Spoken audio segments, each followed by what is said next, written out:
Hi guys, welcome back to my channel. Today I want to talk to you about two exciting new releases. One is from Too Faced and the other from Pat McGrath, but make sure that first you are subscribed. So the Too Faced mini palettes, the tin palettes, they do all look the same, and I will be looking at the ones from last year and compare which one of this year's is actually going to be any good. Which one should you buy? We'll talk about that. Also, we're going to talk about this controversial leak of the new Pat McGrath release and whether some YouTubers ended up getting some stolen items off the internet just for reviews. So we're going to be talking about that, and we're also going to be comparing some shades of it with last year. But first, let's talk about Too Faced. So Too Faced has come up with 4 mini tin pans. They each retail for about $29, and then 2 of them are holiday names and 2 of them just have random names. Now the ones that I had last year and I picked up over the years, my favorite was probably the hot buttered rum because it had some warmth, but it had variety. And also I didn't mind the Shake Your Pom Poms one because it had some nice greens in there, and I felt like this was a good mini palette to grab and go if you're just going to travel somewhere, and it was kind of cute with the scents. But this year I feel like maybe they just had too much orange powder on their hands or something. It just seems like they just rearranged a lot of similar colors. But let's have a closer look to see which one is actually more interesting. So if I rearrange them by darker to lighter, the gingerbread spice one seems that it has more variety, and it also has a brow bone color in there, which the others don't seem to have. The salted caramel and the fire palette seem to be too warm, so I would rank the gingerbread spice the highest, and the kitty one with the cringe name reminds me of the Wayne Goss palette just because it has that black in there, which Wayne Goss suggests that it is important for palettes to have. So overall, I'd say buttered rum from last year is probably still my favorite, and if you ask me which one I would recommend buying, I'd probably get the mini gingerbread spice, even though I personally still own the big gingerbread spice and the pumpkin spice and all of these palettes. But again, they're not the best. The best is probably this year is the Pat McGrath releases. If you're not under a budget, I would recommend her Divine Rose 2 and Divine Rose 1 palettes. And speaking of these releases that came out this year, I don't know what happened towards the end of the year with these Pat McGrath releases. They were just doing so well in the beginning of the year, and it's one of my favorite brands, and I've talked extensively on this channel about how much I really like this brand, the quality of the products, and how the lacquer packaging is just so phenomenal. And now we're presented with this release. Where do I begin? Well, I know where I'll begin. I'll start with last year. As you guys know, one of my top 5 favorite palettes that came out towards the end of the year was the Star Wars Galactic Gold palette, just because of that beautiful purple duochrome shift that it had to it. And then this year I found on Instagram that somebody leaked photos of Celestial Divinity from Pat McGrath, and apparently somebody from within the company had already not only taken pictures of this palette but also sold some on reselling websites. And I couldn't really at first believe it, but then I saw that there was like multiple posts when you look for the hashtag Pat McGrath, and there were several people that were already talking about this release, and it was apparently already selling for $120. And the rumor is that the pans may not actually be the same size. And you guys, when I did a vote to see if you were going to be buying this or not, most of you, like 75%, said you won't be reaching for this. And as many of you guys have already mentioned, the right side of the palette is something that we've seen before, as well as the left side, but I'll get to that in this video. Now what's really curious is we saw this leak with the Rose Decadence palette that was released just a couple months ago. I think it was on August release. Again, I don't think that Pat McGrath planned this to happen, but somewhere, maybe it was an inside job, who knows.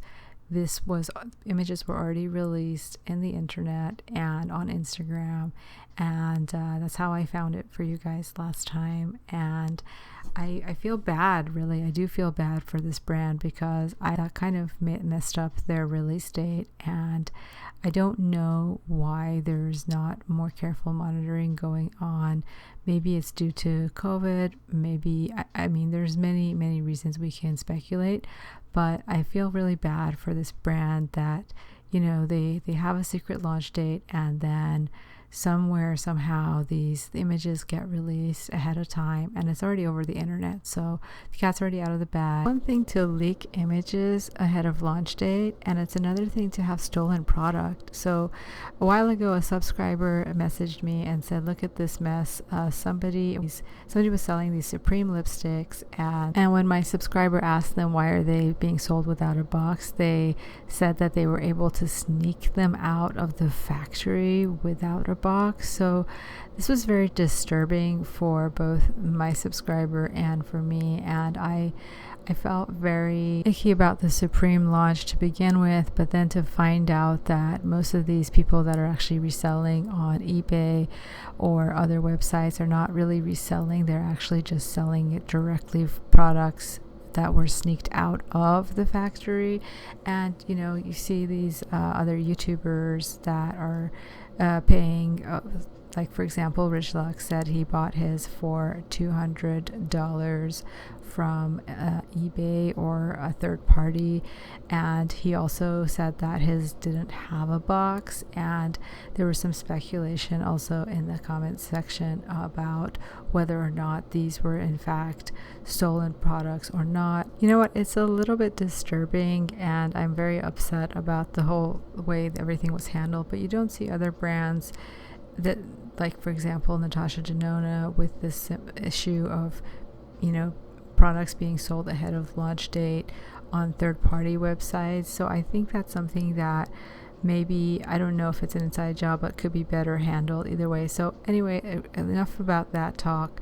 So another thing I wanted to talk to you about was the color story of this palette, and whether we've seen this or not before. And as you guys probably have already guessed, the right side and the left side of the palette are actually from the Star Wars releases, the Galactic Gold and the Red Stormtrooper one.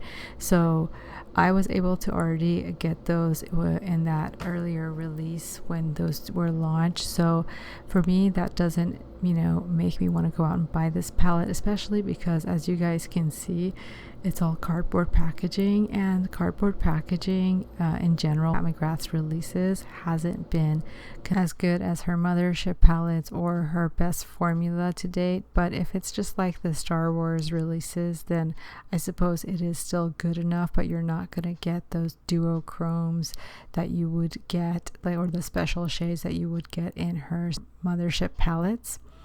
Another thing to note is that there is speculation that these pans might actually be smaller than the typical Pat McGrath pans. So it's kind of like a Metropolis approach for this palette, where you get like a wider variety of colors that you'd normally get for a smaller pan. So that kind of makes sense that she would be doing that. But when I ranked my favorite palettes last year, Metropolis only came out number 5 or 6, and definitely my Pat McGrath palettes were topping it, especially the Star Wars Galactic Gold and the Dark Galaxy one. I feel that Natasha Denona, while it was okay, it wasn't my favorite, and I absolutely loved Galactic Gold for the purple in there. And I know she has a gold in every single palette, but if this is truly the same purple and the same blue, then I think that if you already don't own it, it's worth it. Now, coming on to the middle part,